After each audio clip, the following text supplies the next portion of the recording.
Dr. Anthony Fauci, a member of the White House Coronavirus Task Force and the nation's top infectious disease specialist, testified before Congress Tuesday, as did 3 other officials.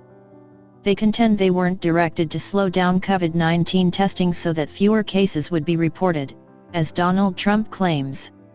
While dealing with that claim, some states are reporting their highest numbers so far. Fauci contends the country is still in the first wave of the coronavirus pandemic. He also reported a disturbing surge in new cases in several states, including Florida, Texas, and Arizona. "That's something I'm really quite concerned about," he testified before the House Energy and Commerce Committee. "A couple of days ago there were 30,000 new infections. That's very disturbing to me." On this same day of the hearing, Arizona reported record-high new coronavirus cases. Trump visited the state on that day for a campaign rally and to celebrate the building of the 200th mile of border fencing. Both Texas and Arizona reported record hospitalizations on Tuesday. The United States recorded 33,730 new cases.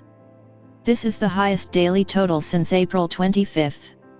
7 states are reporting new highs for hospitalizations: Arizona, Arkansas, California, North Carolina, South Carolina, Tennessee, and Texas. More than 800 deaths were reported on this day as well, the first time since June 7 that fatalities have increased. Texas and California both broke records on Tuesday. They each had more than 5,000 new COVID-19 cases, a record for both states. Arizona, Nevada, and Missouri also reported the most new cases in a single day. 33 states and U.S. territories now have an uptick in new cases from last week.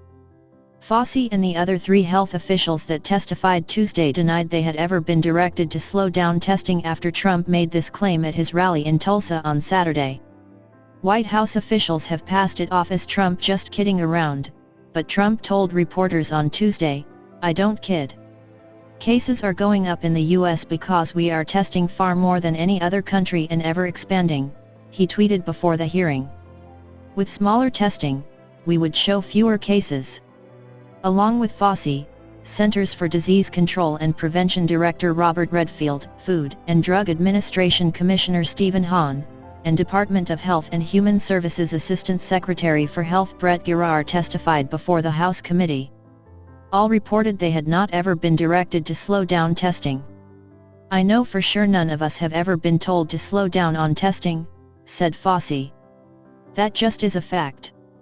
In fact, we will be doing more testing." Giroir said he expects the U.S. to be at the pace of conducting 40 million to 50 million tests monthly by the fall. He reported there is an effort to increase the testing capacity and quality. Trump, Mike Pence, and other officials have blamed the increase in infections on boosts in testing. Yet, public health experts contend the outbreaks are due to states reopening and people being together in confined spaces without social distancing and wearing masks. Both Fauci and Giroir pointed to increased community transmission for the outbreaks. Fauci also noted that with infections and deaths not at a low enough level, the U.S. is still in the middle of the first wave. Officials believe it will be a difficult fall and winter as the healthcare system will be battling both COVID-19 and the flu. They believe more cases are inevitable as states continue to reach new phases in their reopening.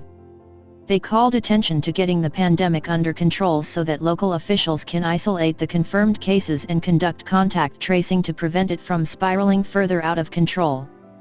Fauci is asking people to wear masks when out in public. He is emphasizing this especially for younger people, with this group contributing to the recent increases. The top infectious disease specialist also reported he'd never seen a virus that produced such a wide range of symptoms of disease severity. While most people do recover fully from the virus, he notes asymptomatic carriers still contribute by infecting people who are the most vulnerable. There was some good news to report. Fauci is cautiously optimistic that a COVID-19 vaccine will be available by the end of the year or in early 2021. Hahn said he'll let science and data dictate whether the FDA will grant a limited or full approval of the vaccine. He added he's never been pressured to make a decision. Responding to Representative Jerry McNerney, DCA, both Fauci and Redfield say they weren't consulted about withdrawing the country from the World Health Organization after Trump ordered it. Fauci also noted he was concerned about the plans to leave the organization. Despite any policy issues that come from higher up in the White House, we at the operational level continue to interact with the WHO in a very meaningful way, literally on a day-by-day basis. Representative David McKinley, RWV, asked the doctor if he regretted not being more forceful with mask recommendations in March. "Okay, we're going to play that game," Fauci answered. When Fauci started to explain, McKinley asked for a simple yes or no answer. "No, there's more than a yes or no," Fauci issued. "I don't regret that because let me explain to you what happened. At that time, there was a paucity of equipment that our healthcare providers needed," he continued. "We did not want to divert masks and PPE away from them to be used by the people. Now that we have enough, we recommend wearing masks."